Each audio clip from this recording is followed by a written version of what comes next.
नमस्ते sir, welcome back. नमस्कार। और हमने जैसे प्रॉमिस किया था कि सेकंड पार्ट में हम प्राइम मिनिस्टर वाजपेयी पे डिस्कस करेंगे। आपने उनके साथ 1999 से 2004 पूरी टर्म में काम किया, तो आपका एज अ होल एक्सपीरियंस कैसा था उनके साथ, उनकी पर्सनैलिटी?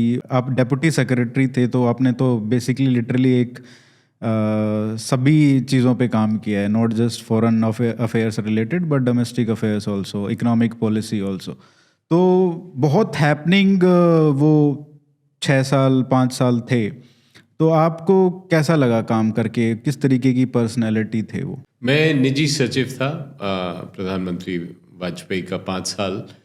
तो मेरे लिए ये अनुभव सबसे अनोखा था अपने पूरे करियर में। पूरे 35 साल जो मैंने भारत सरकार में गुजारे, उनमें से सबसे इंटरेस्टिंग और सबसे सीख देने वाला और सबसे सबसे मैं कहूँगा ज़्यादा रोचक पीरियड यही था मेरे पूरे करियर में। तो इसमें मौका मिला मुझे बहुत ही करीब से देखने का भारत की राजनीतिक प्रक्रिया को, और राजनीतिक प्रक्रिया का जो इंटरसेक्शन होता है सिविल सर्विस से, और किस तरह से नीति बनती है, चाहे वो फॉरेन पॉलिसी हो चाहे डिफेंस पॉलिसी हो, तो उसको करीब से देखने का मौका मिला। तो सबसे इंटरेस्टिंग जो इवेंट था या हैपनिंग चीज़ थी जो आपको लगी, जो आपने बहुत कुछ सीखा उससे, और या फिर बहुत रोचक लगी आपको, इन 5 सालों में क्या था वो उनके साथ काम करते हुए? देखिए, बहुत से संदर्भ थे इसमें, बहुत बहुत कुछ हुआ। इस पे तो एक पुस्तक लिखनी चाहिए। बिल्कुल, इस पे एक पूरी पुस्तक में कहना पड़ेगा। मगर वाजपेयी जी का पाकिस्तान के साथ एक अनोखा संबंध था, और वो ये चाहते थे कि किसी तरह से प्रयास ज़रूरी है कि इस समस्या को सुलझाया जाए, कि इससे मतलब वो 1978 में भी जब वो फॉरेन मिनिस्टर थे, विदेश मंत्री के रूप में गए थे, और जब वो प्रधानमंत्री बने तो उनकी 13 महीने की सरकार में भी 2 इस तरह के फैसले थे जो इसी बारे में पाकिस्तान के संबंधित थे। एक था न्यूक्लियर, 1998 में फैसला जो भारत को न्यूक्लियर टेस्ट हमने करे, और दूसरा एक जो पहल करी उसके तुरंत बाद उन्होंने लाहौर जाने की, लाहौर दोस्ती का हाथ लेके लाहौर जाने के लिए, जिससे वो भारत के न्यूक्लियर बनने से संबंधित था, मगर एक तरह की नई पहल थी नवाज शरीफ के साथ कि क्या हम आगे बढ़ सकते हैं, इन रिश्तों को सुधार सकते हैं। तो पाकिस्तान के साथ उनका प्रयास जो था वो मैंने ध्यान से देखा, और फिर 2004 में 6 महीने पहले उनकी सरकार जो उसका टर्म ख़त्म हुआ मई में, उसमें जनवरी में इस्लामाबाद गए और इस्लामाबाद रेजोल्यूशन साइन किया, और वो भी इस इस्लामाबाद डिक्लेरेशन भी एक तरह से एक लेगेसी छोड़ने का प्रयास था, एक शांति अमन की लेगेसी। और उसके बाद 3 साल हमें कम से कम मिले, जिसमें मनमोहन सिंह ने उस लेगेसी को आगे लेके गए, और शांति अमन, काफ़ी शांति इस रिलेशनशिप में आई, संबंधों में काफ़ी सुधार आया, और एक सीख मिली कि किस तरह से इन रिश्तों को हम मैनेज कर सकते हैं। तो वो इन रिश्तों पे स्पेशल उनका फोकस था कि किस तरह से भारत पाकिस्तान रिश्तों को सुधार सकते हैं। सर, जब हाईजैकिंग हुई काठमांडू से इंडियन एयरलाइंस का, शायद जो इंडियन एयरलाइंस का एक IC 814, तो जब आपने उनको बताया ये खबर, तो उनका क्या रिएक्शन था, और उसके बाद क्या क्या प्रोसेस हुआ? और मतलब उन्होंने बहुत ही इंटरेस्टिंग बातें उसमें कही। मतलब मैं चाहूँगा कि आप बताएं कि एग्जैक्टली जब आपने उनको बताया तो उनका क्या रिएक्शन था, और ऐसी स्थितियों में जब आप देखते हैं रिस्पॉन्स लीडर्स का, हाउ दे बिहेव, वो काफ़ी कुछ बताता भी है। उस समय मैं उसी महीने प्रधानमंत्री कार्यालय में मैंने ज्वाइन किया था 1999 में, या प्रधानमंत्री के निजी ऑफिस में ज्वाइन किया था नवंबर में, और अगले महीने दिसंबर में यह हादसा हुआ। तो उस समय वाजपेयी जी एक लोकल टूर पे गए थे असम, मैं उनके साथ था, और जब वो वापस लौटे तो एक 15 मिनट की ड्राइव होती है एयरपोर्ट से लेके रेस कोर्स रोड जहाँ पे उनका निवास था। तो उस बीच मुझे कॉल आया एक कॉलीग का कि ये हादसा हुआ है, प्रधानमंत्री जी को तुरंत बताइए। और वहाँ पे उनके प्रिंसिपल सेक्रेटरी ब्रिजेश मिश्रा तैयार हैं, इमरजेंसी मीटिंग शुरू हो गई है, कैबिनेट की एक जो इमरजेंसी रिस्पांस टीम थी वो तैयार है। तो मैंने उनको बताया कि हाईजैक हुआ है, नेपाल से प्लेन आ रहा था, और थोड़ा विस्तार में बताया। उन्होंने पूछा कि और कुछ है, मैंने बोला नहीं, तो उन्होंने बोला वो, और फिर खिड़की से थोड़ा बाहर देख के सोचने लगे, क्योंकि इन रिश्तों पे उनकी नज़र थी, और उनको मेरे ख्याल से उनको साफ था कि ये शायद पाकिस्तान का हाथ होगा इसमें। तो खैर जब हम पहुँचे तब ब्रिजेश मिश्रा जी ने तुरंत उनको ब्रीफिंग दी और बातचीत करी कि प्लेन किधर है, क्या है, सारे विकल्पों की फिर बात होना शुरू करी, और अगले कुछ दिन उसी क्राइसिस में। जब पार्लियामेंट अटैक हुआ तब आपने टीवी पे देखा कि जो पार्लियामेंट चल रही थी वो स्थगित हो गई है फॉर वट एवर रीज़न। तो जब वाजपेयी जी वहाँ से कार में बैठ के निकल ही रहे थे तो आपने कार को रुकवाया, और तब तक आपको पता नहीं था कि पार्लियामेंट पे अटैक हो चुका है। तो तब आपने देखा वो चीज़ कि उनको बताया आपने, तो वो भी एक बहुत स्ट्रेंज इंसिडेंट है कि उसकी वजह से वो वहाँ पे जा नहीं पाए, और शायद अगर वो निकल जाते 5 मिनट पहले या तो वो हो सकता था उस क्रॉस फायरिंग में, या could have faced that encounter. तो ये भी काफ़ी इंटरेस्टिंग है ये कहानी। हाँ, तो ये बहुत ही रोचक घटना है। इसमें क्या हुआ था कि दिसंबर 13 का दिन था 2001, और प्रधानमंत्री को जाना था उनके शेड्यूल के अनुसार 11 बजे संसद भवन।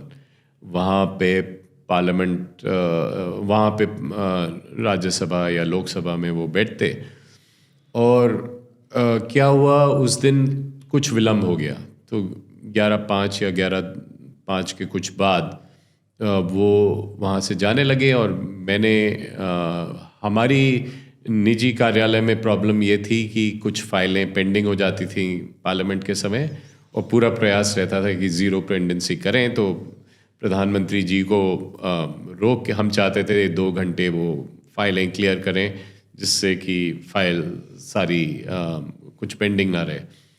और तो 11 मैंने टीवी खोला, मैंने देखा वो नहीं गए हैं, तो टीवी ऑन था, और 11:05 तक साफ हो गया था कि राज्यसभा और लोकसभा दोनों एडजर्न्ड है, स्थगित। तो मैंने उस समय जैसे ये खबर आई, प्रधानमंत्री का कॉन्वॉय निकलना शुरू हो गया था, और मैं भाग के गया और हाथ हिलाया और सिक्योरिटी वालों को बोला कि रोकें। कॉन्वॉय रुका कुछ 10-15 मीटर दूर, और मैंने दरवाज़ा खोला और प्रधानमंत्री को कहा कि सर वो दोनों हाउस तो एडजर्न हो गए हैं, तो क्यों ना आप यहीं पे रहें निवास पे, क्योंकि फाइलें बहुत बची हैं। तो वो हंसे कि देखो इसको बस फाइलों की चिंता है, इसीलिए अपना संसद भी नहीं जाने दे रहे। तो बोला अच्छा चलो ठीक है। तो कॉन्वॉय पूरा घूम के वापस आया, उनमें फिर काम उन्होंने करना शुरू किया। मेरे कॉलीग थे वो, उन्होंने अपनी फाइलें दिखा रहे थे, और इससे पहले कि मैं अंदर जाता एक कॉल आई हमारे संसद का जो कार्यालय था प्रधानमंत्री ऑफिस का। तो उन्होंने मुझे कॉल किया, बोला कि सर यहाँ फायरिंग हो रही है, आप प्रधानमंत्री को बिल्कुल नहीं लाए, सब लॉक हो गया, टीवी पे भी आ रहा है। तो टीवी ऑन किया, thanks for telling so early. TV पे ऑन किया तो टीवी पे कुछ ब्रेकिंग न्यूज़ भी शुरू हो गई थी। तो मैं भाग के गया अंदर, प्रधानमंत्री जी को कहा कि सर टीवी देखते हैं, कुछ अटैक हो गया है पार्लियामेंट पे। और वो बाहर आए और उसके बाद फिर फ़ोन पे बातचीत करना शुरू करी। अडवाणी जी से बात हुई जो पार्लियामेंट के अंदर थे, और अलग अलग लोगों से बातचीत करी इस स्थिति में क्या करना था इस बारे में।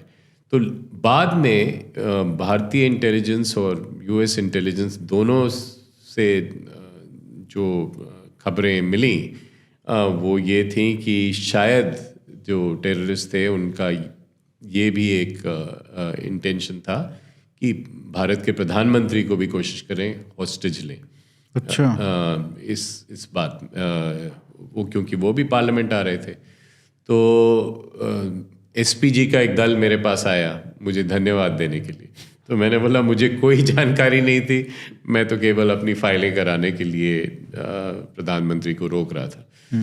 तो उस समय ये प्रधानमंत्री के लिए, जैसा आप जानते हैं, वाजपेयी के लिए संसद बहुत क्लोज था। It was very close to his heart. He was a parliamentarian of long standing. 57 से ही थे, 57 से और पार्लियामेंट को वो बहुत ही महत्वपूर्ण मानते थे। मतलब ये बहुत गहरी उनको चोट लगी कि इस तरह से पार्लियामेंट पे अटैक। सर, जब ये इस तरीके की बड़ी घटनाएं हुई, हमने देखा कि एनडीए की दूसरी जो पारी है, ये अभी जो चल रही है, अभी तो तीसरी कह सकते हो, लेकिन जो मोदी सरकार के अंदर जैसे जो अटैक्स हुए, उरी का हुआ, उसके बाद पुलवामा वाला हुआ, वहाँ पे रिस्पॉन्स एक आया। हम जब कॉन्ट्रास्ट करते हैं प्राइम मिनिस्टर मोदी के रिस्पॉन्सेस का, तो हम करते हैं मनमोहन सिंह की 2008 के बाद जो इतना बड़ा हमला हुआ, हमने रिस्पॉन्ड नहीं किया। लेकिन हम ये भूल जाते हैं कि जैसे जो वाजपेयी जी के अंडर में ये हुआ, हाईजैकिंग इतना बड़ा इशू था, और इसके बाद पार्लियामेंट पे अटैक, तो हमने वो उस तरीके का मुंह तोड़ जवाब देना या मिलिट्री रिस्पॉन्स वो नहीं आया। तो उसका क्या कारण था? क्योंकि आप तो सभी डिस्कशंस में रहे होंगे और ये ऑप्शंस भी डिस्कस हुए होंगे कि क्या करना चाहिए, हमको मिलिट्री वाइज रिस्पॉन्ड करना चाहिए या नहीं। तो क्या थिंकिंग थी वाजपेयी जी की खुद भी, या कोई हॉक्स भी थे उसमें? जैसे बोला जाता है कि आडवाणी जी वो थे उसमें, उनका छवि भी इस तरीके का बनाया, लेकिन क्या थिंकिंग चल रही थी सरकार में? हालांकि आप कह सकते हो कि 2001 में, 2002 में फिर ऑपरेशन पराक्रम हमने एज अ रिस्पॉन्स किया, बट वो एक मिलिट्री मोबिलाइजेशन हुआ, उसके बाद वो रिस्पॉन्ड कुछ नहीं हुआ। तो आपके हिसाब से वो आपने देखा सब कुछ, तो क्या थिंकिंग थी उस सरकार में? क्योंकि वो सरकार बहुत मिलिट्री वाइज बहुत वीक देखी जाती थी, और ये उसके खिलाफ भी काम किया। मैं तो सोचता हूँ कि 2004 में हारने का एक बहुत बड़ा कारण ये भी रहा होगा कि जो नेशनलिज्म की और उस तरीके की जो इमेज बनाई थी बीजेपी की, वो उसके they couldn't live up to that. नहीं, तो इससे मैं पूरे तरह से नहीं सहमत हूँ, क्योंकि अगर आप देखें जो भी फैसले होते हैं उस समय की रियलिटीज़ को भी आपको फैक्टर इन करना पड़ेगा। तो अगर आप देखें 1998 से क्या रियलिटीज़ थी जो वाजपेयी सरकार को फेस करनी पड़ी। सबसे पहले उन्होंने एक बहुत ही बड़ा कदम उठाया 1998 में, which was the nuclear test, और इसके कारण एक बहुत ही दुनिया भर में चिंता भी शुरू हुई कि इंस्टेबिलिटी ना आ गई हो साउथ एशिया में। तो ये आपको फैक्टर इन करना पड़ेगा शुरू में। तो इसका मैंने काफ़ी विस्तार में चर्चा करी है कि किताब में। 1998 में जब हम न्यूक्लियर हो जाते हैं, उसके बाद ये सब फैसले जो हम लेते हैं वो एक न्यूक्लियर एनवायरनमेंट में लेते हैं, और जो प्रधानमंत्री जिसका फैसला था न्यूक्लियर जाने का, वो एक न्यूक्लियर रिस्पॉन्सिबल प्रधानमंत्री होना चाहते थे। तो 98 में जब टेस्ट होते हैं, उसके बाद 99 में जब कारगिल का हमला होता है, तब फैसला होता है कि हम लाइन ऑफ कंट्रोल क्रॉस नहीं करेंगे। और ज़्यादातर ये रिस्ट्रेंट एक्सरसाइज किया जाता है कि हम लाइन नहीं क्रॉस करते। क्यों नहीं क्रॉस करते? क्योंकि उस समय रेड लाइंस न्यूक्लियर साफ नहीं थी कि क्या दोनों देश हाल ही में न्यूक्लियर हुए थे, तो उस समय एक रिस्पॉन्सिबिलिटी ये थी कि ये इसको अपसेट ना करे। पाकिस्तान ने जो गलत फैसला किया, मुशर्रफ ने, जो पाकिस्तान में भी माना जाता है कि बहुत बड़ी गलती करी, कि कारगिल का हमला किया इन अ न्यूक्लियर एनवायरनमेंट और बिना कंसल्टेशंस किए। 3-4 उनके कुछ दोस्त थे, उनके साथ एक क्लीक ने मिलके ये फैसला किया। तो 99 में ये रियलिटी थी, और 2001 में जो टेररिज्म हुआ वो भी एक तरह से अंडर द न्यूक्लियर अम्ब्रेला था। तो भारत को ये भी साफ था कि 9/11 हुआ था, यूएस ट्रूप्स आ गए थे अफगानिस्तान में, वहाँ पे एक युद्ध शुरू हो गया था जो भारत के हित में था, क्योंकि वहाँ पे टेररिस्ट को क्लीन अप किया जा रहा था। और भारत ये भी तो देख पा रहा था कि जो यूएस मिलिट्री है वो पाकिस्तान मिलिट्री के साथ काम कर रही है। वो साथ थी, मगर उसके अलावा ये इसका फ़ायदा पाकिस्तान मिलिट्री उठा रही थी। और उसके अलावा ये भी था कि तब भी न्यूक्लियर रेड लाइंस साफ नहीं थी। इस संदर्भ में ये फैसला होता है, इसे आप आज भी आंकलन कर सकते हैं, आप जज कर सकते हैं कि हम एक क्रेडिबल थ्रेट ऑफ फोर्स रखेंगे, ऑपरेशन पराक्रम चलाएंगे, और इससे एक डिप्लोमेटिक ऑफेंसिव भी करेंगे दुनिया भर में कि पाकिस्तान की तरफ से कितना आतंकवाद आ रहा है। मगर ये भी साफ था कि पाकिस्तान जुड़ गया था यूएस के साथ वॉर ऑन टेरर पे। तो इस संदर्भ में ये फैसले होते हैं। और 2003 में फिर दोस्ती का हाथ बढ़ाते हैं, और 2004 में फिर इस्लामाबाद डिक्लेरेशन आता है कि टेररिज्म को किसी तरह समाप्त किया जाए। मगर मेरा ये मत होगा कि 2008 तक ये सारे रेड लाइंस साफ हो गए थे, पता चल गया था हमको क्या कहाँ है। और 2008 में जब इतना बड़ा हादसा होता है, तब आप हाल ही में न्यूक्लियर नहीं गए, तब आपका कंसिडरेशन था कि आप यूएस के साथ एक न्यूक्लियर ट्रीटी कर रहे हैं, तो आप चाह रहे थे कि उस पर ज़्यादा प्रभाव ना पड़े जो आप एक्शंस लेते हैं उसका। तो संदर्भ फिर बदला। तो मेरा मत है कि 2001 में ऑपरेशन पराक्रम आपने किया, आपने ये फैसला किया। 2008 में जो आपने फैसला किया वो शायद आपने गलत किया, कि उस समय शायद फोर्स का इस्तेमाल करना चाहिए था, उस या बालाकोट या उरी की तरह से के कदम उठाने चाहिए थे। तो और एक कदम अगर आप इस आर्ग्यूमेंट को आगे ले जाएं, तो मैं तो कहूँगा कि 1980s में जो आपने पंजाब में फेस किया, अगर आप ठोस मिलिट्री कदम उठाते तो शायद वो रोक सकते थे। और शायद 1990 के दशक में जो आप कश्मीर में आपने फेस किया वो नहीं हमको मिलता। वो कैसे सर? अगर 1980 में आप बालाकोट की तरह का कोई स्ट्राइक करते कि आप अगर बट कुछ प्रूफ तो शायद उतना नहीं होगा ना। It's not an event. For example Pulwama एक इंसिडेंट है, एक टेरर इंसिडेंट है, लेकिन अगर आप 80s में जाएं, वो प्रोसेस है, वो रोज हो रहा है। That's a good point, but even the process you have to counter किसी तरह से। आप कोई एक ले लें कि आपने इस इलाके में आपने इतने टैंक भेजे या इतने आर्म्स भेजे, और आपने जवाब दिया उन आर्म्स कहाँ से आए उस जगह पे। तो जो भी है,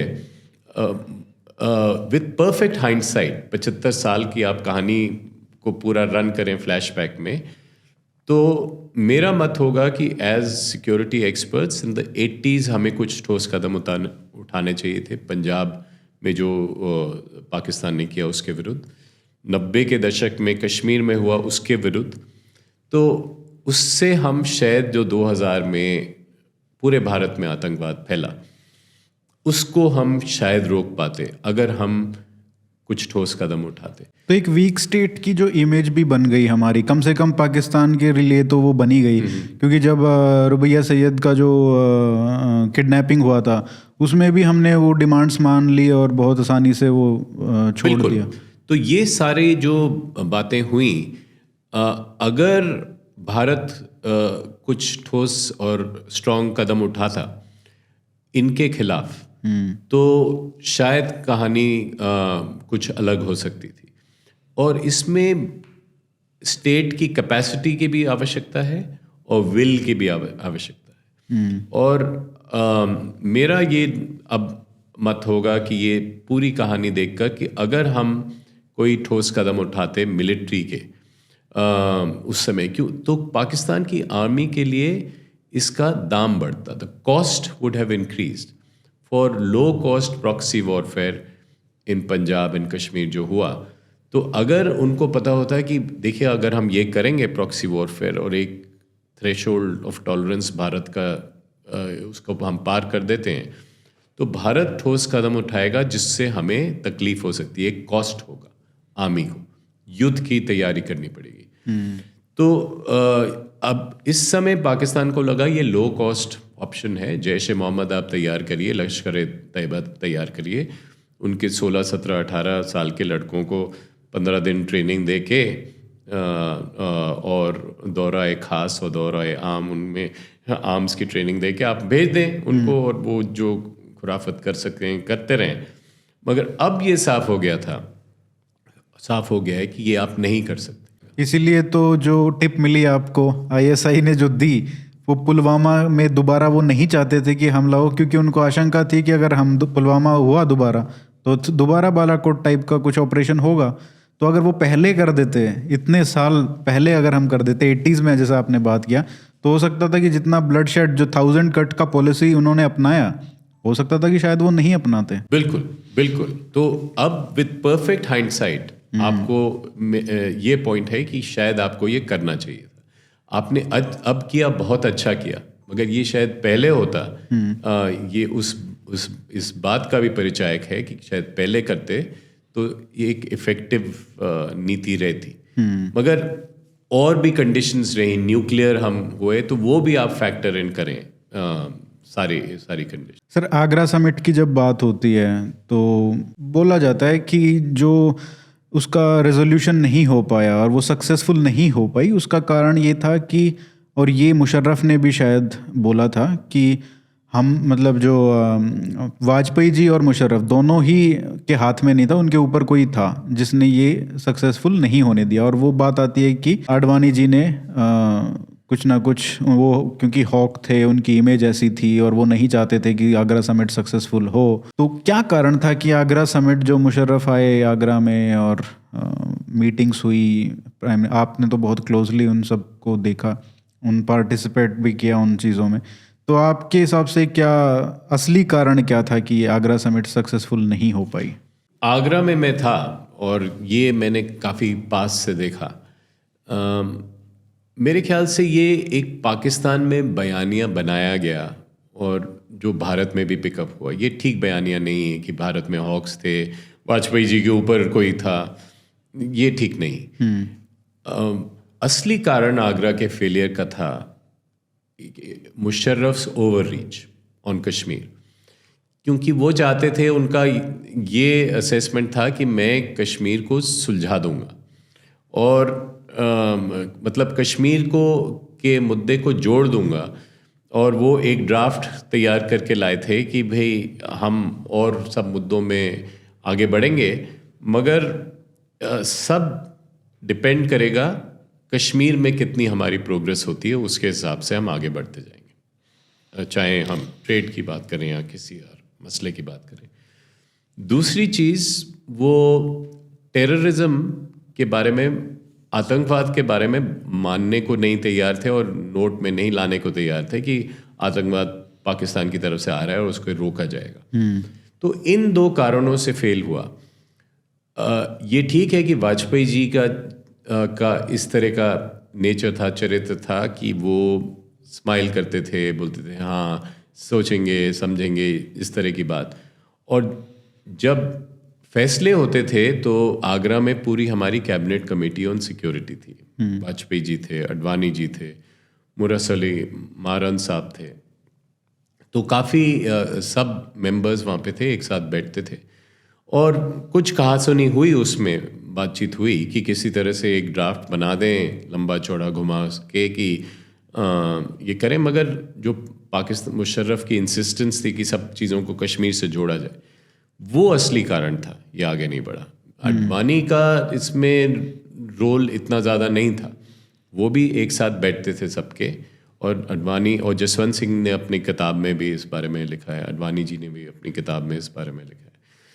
तो मेरे ख्याल से असली कारण मुशर्रफ की गलतियां थी, और ये गलतियां सुधारी बाद में, इसलिए हमारे बाद में एग्रीमेंट्स बन पाए। 2001 में वो तो टेररिज्म मानने को तैयार नहीं थे, कश्मीर को जोड़ना चाहते थे as a condition for everything else.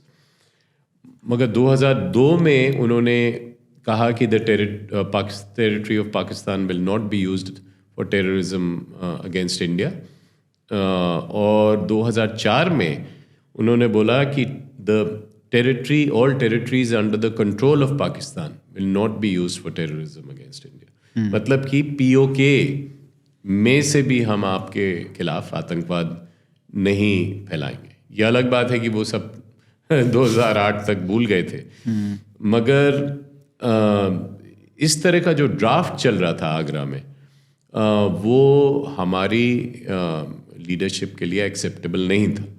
और गलती हाइंडसाइट में ये हुई थी कि आगरा के पहले खास प्रिपरेशन नहीं हुआ।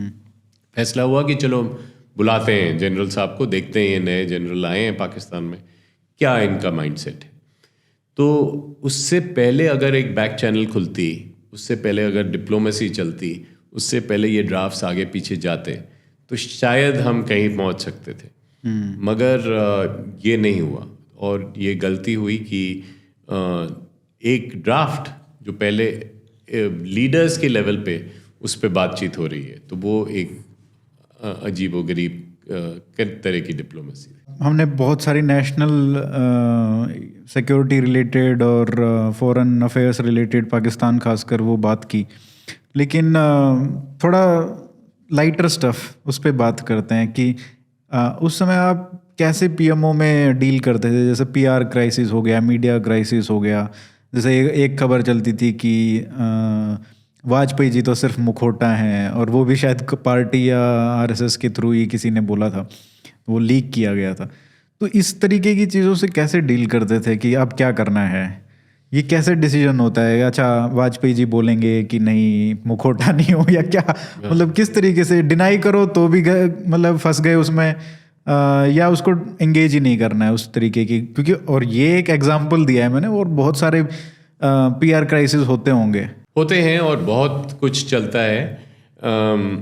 और स्पेशली एक प्रधानमंत्री जो एक कवि भी थे, और वाजपेयी जी की खासियत ये थी कि वो कविता कई बार कुछ कविता में बात करते थे, मतलब गोल मोल बात करते थे, और लोग उससे अपना इंटरप्रिटेशन, अपना अलग इंटरप्रिटेशन। तो हमारा मजाक था पीएमओ में कि हमारा स्पष्टीकरण विभाग तैयार रहना चाहिए और बहुत ही एक्टिव रहना चाहिए कि प्रधानमंत्री ने कुछ बोला, सडनली खबर चली वहां से, उसको एक रूप दिया गया कहीं पे कि प्रधानमंत्री ने तो ये बोल दिया। तो स्पष्टीकरण विभाग को तैयार रहना चाहिए कि आप जल्दी से क्लैरिफिकेशन निकालें कि मगर प्रधानमंत्री का मतलब तो ये था कि वो पीएमओ की तरफ से एक स्पष्टीकरण जाता था। तो ये काफ़ी इसका मजाक बन गया था। और एक उस समय एक गठबंधन की राजनीति थी, कोalition एक चल रही थी, हर चीज आपको ध्यान से 24 पार्टियां थी, कई लोग खफा हो जाते थे, खतरा था कि कोई अलायंस पार्टनर रूट किया तो वो निकल गया कि प्रधानमंत्री ने कुछ बोल दिया हमारे खिलाफ। तो स्पष्टीकरण, मजाक ये था कि स्पष्टीकरण विभाग को हमेशा तैयार रहना चाहिए। तो आप स्पष्टीकरण ड्राफ्ट कर देते थे और फिर दिखाते थे उनको, या वो कहते थे अरे यार तुम देख लो? हाँ, कई नहीं, उनसे चर्चा होती थी। अच्छा। और फिर स्पष्टीकरण निकाला जाता था। मगर मेरे ख्याल से वाजपेयी जी का जो टेन्योर था 1998 से लेकर 2004 तक, ये भारत के लिए एक बहुत फाउंडेशनल था। भारत की जो 21वीं सदी की जो दिशा है उसमें रखी थी। न्यूक्लियर पॉलिसी, हम न्यूक्लियर हुए, फॉरेन पॉलिसी की जो दिशाएं हैं वो आगे लेके गए एक अलग स्तर, एक अलग लेवल तक। मनमोहन सिंह की यूपीए सरकार भी उन्हीं नीतियों को कई तरह से आगे ले गई। इकोनॉमिक पॉलिसी और रिफॉर्म्स जो किए वो भी बहुत इकोनॉमिक, और हाँ, तो economic reform, security, foreign policy एक तरह से नींव रखी थी 21वें सदी के भारत की, और वो आगे ले गए, और पिछले 10 साल में और भी आगे ले गए। और शायद अगर वाजपेयी जी इस समय होते तो वो भी इन्हीं नीतियों को आगे ले जाते, क्योंकि उन एक तरह से जो फाउंडेशन रखा था वो ही आगे बढ़ाया है। जैसे आपने काम किया पीएमओ में और ये सब देखा, जो मैंने कहा कि मुखौटा की जो बात है, जब आप काम करते थे उनके साथ तो आपको ऐसा लगता था कि उनका सर्वे सर्वा वो थे, मतलब फर्स्ट अमंग इक्वल्स जो बोला जाता है, या फिर मतलब बाहर से भी ऐसा लगता था कि मुखौटे वाली बात कहीं ना कहीं सच है? नहीं, वाजपेयी जी का ये था कि he was a collegial consensual prime minister. एक आइडियली सूटेड थे एक कोalition को आगे ले जाने में, और उनके अपने व्यूज थे मगर सबके व्यूज सुनते थे। तो एक कंसेंसस को लेके आगे बढ़ने की उनकी आदत थी कि बोलते थे भाई क्या मत है इस बारे में। और कैबिनेट मीटिंग में, मैं हर कैबिनेट मीटिंग में बैठता था तो चारों तरफ लोगों को मौका देते थे बोलने का। अच्छा। His biggest strength was he was a great listener. चुपचाप से वो सुनते रहते थे और खुले मन से लोग बोलते थे, और लोग खुले मन से बोलते थे। It was a very democratic cabinet. लोग अपनी अपनी बात मत रखते थे, और अंत में वो बस बोलते थे ठीक है, करते तो अपने मन मतलब के। आखिरी जो बात, जो अगर वो मान गए, एक बार ठीक है बोला, मतलब उस पर आगे बढ़ दिए। अच्छा। तो एक बार वो सबकी बात सुन ली और एक बार फैसला किया तो आगे बढ़े। तो इसमें कई बार ये लगता था, और अपने विचारों को बदलने में कोई हिचक नहीं थी उनको, कि he evolved as a politician, as prime minister, कि भाई ये हमने सोचा नहीं था, ये ठीक बात है।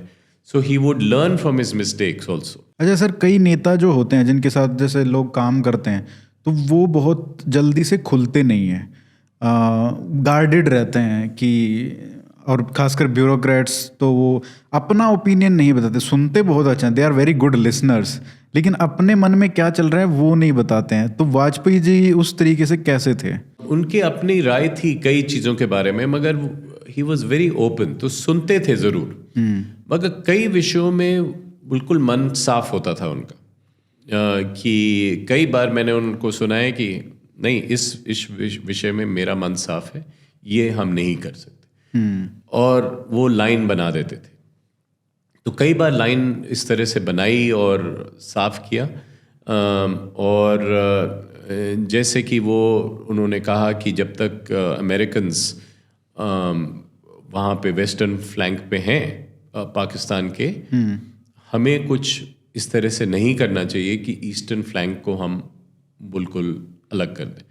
तो उनकी समझ थोड़ी ब्रॉडर विजन की भी थी कि क्या हो रहा है दुनिया में, और स्पेशली विदेश नीति के मामलों में उनकी बहुत ज़्यादा समझ थी, क्योंकि एक अनुभव भी था और एक इंटरेस्ट भी था, और एक उनकी केमिस्ट्री भी बन गई थी लीडर्स के साथ। और भारत उभर के आ रहा था तब हाई टेबल पे उनके ज़माने में, और उनको बाहर के लीडर्स बहुत रिस्पेक्ट करते थे। बिल क्लिंटन, टोनी ब्लेयर, इस तरह के लीडर्स बहुत ही ज़्यादा उनका सम्मान करते थे और बहुत आदर से बात करते। ऐसी कोई पॉलिसी या ऐसी कोई डिसीजन जो आप उसका पार्ट रहे हों जब वाजपेयी जी प्राइम मिनिस्टर थे उस पीएमओ में, ऐसा क्या डिसीजन, जो कुछ होता है ना कि एक पर्सनल बहुत अटैचमेंट होता है उस डिसीजन से, क्योंकि उससे हो सकता है कि बहुत बड़ा इम्पैक्ट क्रिएट हुआ हो, बहुत लोगों को फ़ायदा हुआ हो, देश में कोई चेंज आया हो। आपको ऐसा कोई डिसीजन है, कोई पॉलिसी है इकोनॉमिक्स में या अदरवाइज, जो आपको लगता है कि हाँ ये मतलब ये सेटिस्फैक्शन वाला काम था, मतलब इसमें मज़ा आया? नहीं, उस समय तो बहुत सारे छोटे बड़े काम थे। आपका favourite? I have no illusions that I was a fly on the wall. मगर कई बार क्या होता है कि निजी सचिव के साथ बैठे हैं तो कई बार केवल मैं और प्रधानमंत्री बैठे हुए हैं तो मुझसे पूछते थे अरे क्या करना चाहिए। तो उस समय मैं अपनी बात कह देता था कि He just needed another opinion, तो हाँ, और वो कोई भेदभाव नहीं करते थे कि ये जूनियर से ऑफिसर है, मेरे सेक्रेटरी हैं और मेरे डिप्टी प्राइम मिनिस्टर हैं, वो अपनी बात कर देते थे उस समय और राय मांगते थे। तो कई बार मुझसे राय मांगी, कई बार इस तरह की बातों में, और मैंने उनको दी। एक जो फैसला था, एक छोटा फैसला जो मैं आपको उदाहरण दे सकता हूँ, जो मैंने बोला कि उनकी कविता, जब वो बाहर जाते थे तो कविता बहुत पॉपुलर हो रही थी, और विदेशी नेता भी उनके काउंटर पार्ट्स उनकी किसी जंग ना होने देंगे या ऐसी कविता का कोई ट्रांसलेशन पढ़ लेते थे कहीं पे या उनको मिल जाता था। तो मगर कुछ अच्छे ट्रांसलेशंस नहीं थे उस समय। तो मैंने उनको बोला, सर ये तो आपकी कविता को पूरा समझा ही नहीं, उन्होंने एक भाग बोल दिया, तो क्यों ना हम आपकी कविता अंग्रेजी में छपवाएं। तो उन्होंने बोला हाँ करो। तो फिर हमने मैंने वो प्रोजेक्ट शुरू किया और एक 21 पोएम्स नाम की किताब छपवाई, जिसमें हमने एक पवन वर्मा जी को रिक्वेस्ट किया कि वो उसका ट्रांसलेशन करें। वो भी फॉरेन सर्विस में ही थे। हाँ, और उनके साथ कई घंटे उस पे काम किया। अच्छा। तो वो किताब निकल के आई, तो फिर उसके बाद उन्होंने वो गिफ्ट करना शुरू करी, लोग मांगते थे उनकी किताब, और वो काफ़ी सफल रही। तो फिर ये एक पहल करी थी, मगर छोटे छोटे इस तरह से कई चीज़ें। कोई नॉन पॉलिटिकल बातों पे भी आपकी चर्चा होती थी, ऐसे ही बैठे हुए हैं, मतलब पता नहीं कितना खाली टाइम मिलता होगा ऐसे बात करने का, लेकिन थोड़ा रिलैक्स कर रहे हैं उस तरीके से। तो बिल्कुल।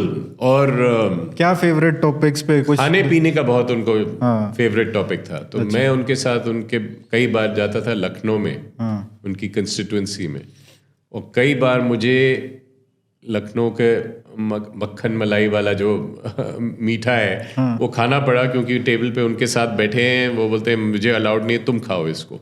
तो मुझे जरा डबल और बताओ फीडबैक डबल खाना पड़ता था।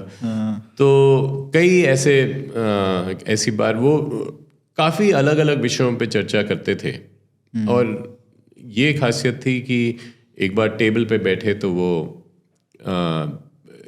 खाने की बातचीत, और चाहे कितना भी बड़ा क्राइसिस चल रहा हो, छोटी छोटी बातों पे चर्चा कर सकते थे, लाइट करने के लिए। हाँ। तो कितना, मतलब व्यस्तता कितनी होती है? क्योंकि एक जैसे वाजपेयी जी तो 80 साल के हो गए थे जब वो प्रधानमंत्री से हटे, तो इतनी उम्र में इतनी व्यस्तता, और 24 घंटे, कभी भी कोई भी नींद भी नहीं पूरी होती है, कभी तो 2 घंटे सोना, 3 घंटे सोना, तो कितना डिफिकल्ट होता है ये, कितनी व्यस्तता होती है एज अ प्राइम मिनिस्टर? मेरे ख्याल से वाजपेयी जी का ये था कि वो एक स्विच ऑन स्विच ऑफ का उनका टैलेंट था। अच्छा। कि एक बार एक क्राइसिस आया, उससे आपने डील किया, उसमें आपने फैसले किए, फिर आप आगे बढ़े अगले क्राइसिस से बात करने की। और वो मेरे ख्याल से रात को आराम की नींद सोते थे, उनको ये चिंता की नींद नहीं सोते थे, और बहुत काफ़ी मेहनत करते थे अपनी उम्र के हिसाब से ही। वॉज अब सुबह सुबह भी बात हो सकती थी, रात को काफ़ी लेट तक वो पढ़ते थे। कई बार मैं निजी कार्यालय में उनके पास 11 बजे, 11:30 बजे, या कभी कभी कोई क्राइसिस हुआ तो उनको 1 बजे उठाना भी पड़ता था।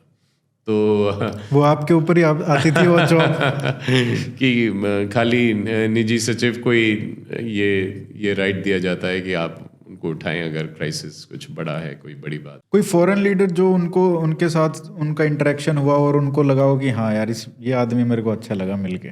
बिल क्लिंटन के साथ उनका बहुत अच्छा एक रिलेशनशिप रहा, क्योंकि क्लिंटन का एक बहुत ही पॉजिटिव रोल रहा था कारगिल क्राइसिस में। तो ट्रस्ट बिल्ड हो गया, एक ट्रस्ट बिल्ड हुआ, और उसके बाद क्लिंटन जब निकले अपने जॉब से, उसके बाद भी क्लिंटन आते रहे यहाँ पे और वाजपेयी जी से मिलते रहे। तो 4 जुलाई को आपको याद होगा बिल क्लिंटन ने 1999 में कारगिल का जो एंड गेम था नवाज शरीफ को बुलाया था वॉशिंगटन और उन पे जोर डाला था, कोअर्सिव डिप्लोमेसी करी थी कि वो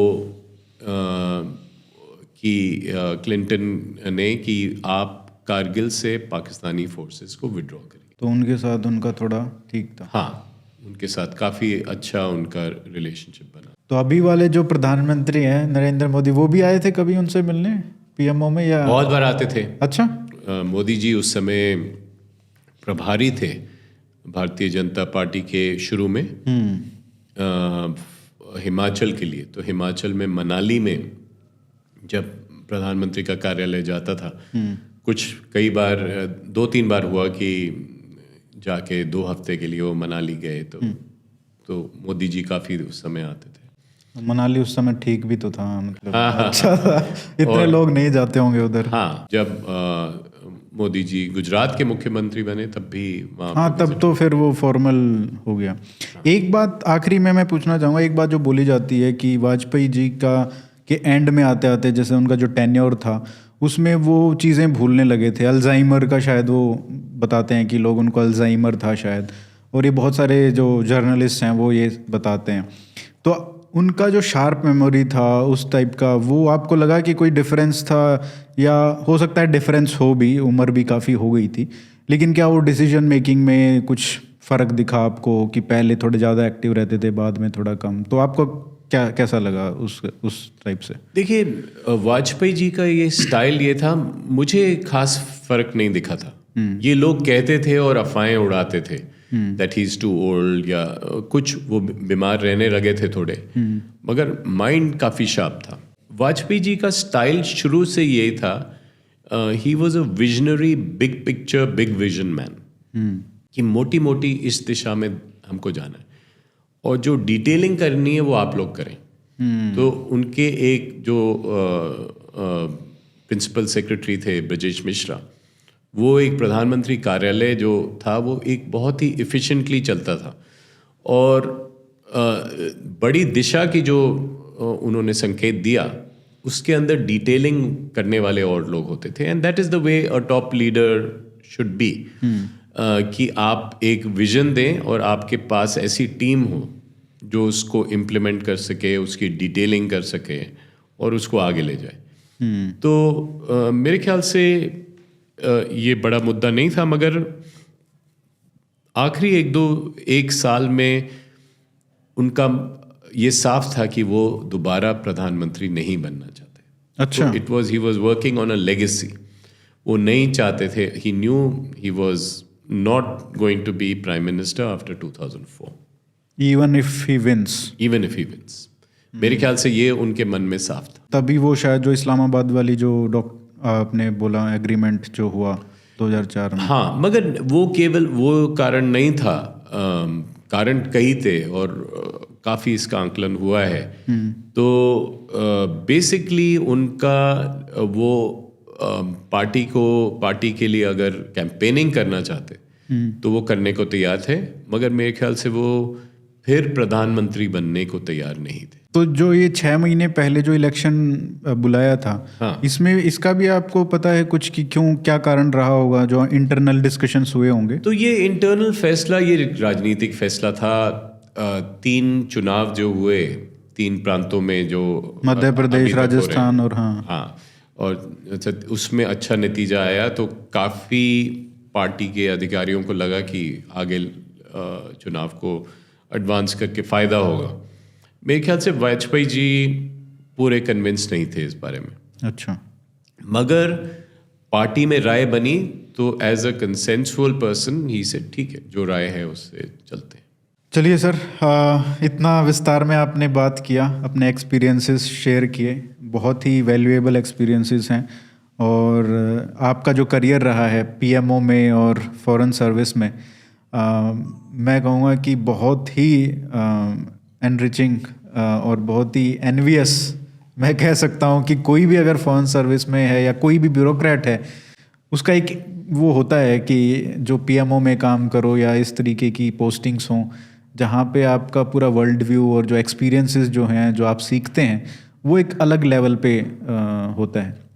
तो आपको ये मौका मिला और आपने हमारे साथ शेयर किया इतना सारा चीज़ और ये बुक लिखा, इसके लिए बहुत बहुत धन्यवाद।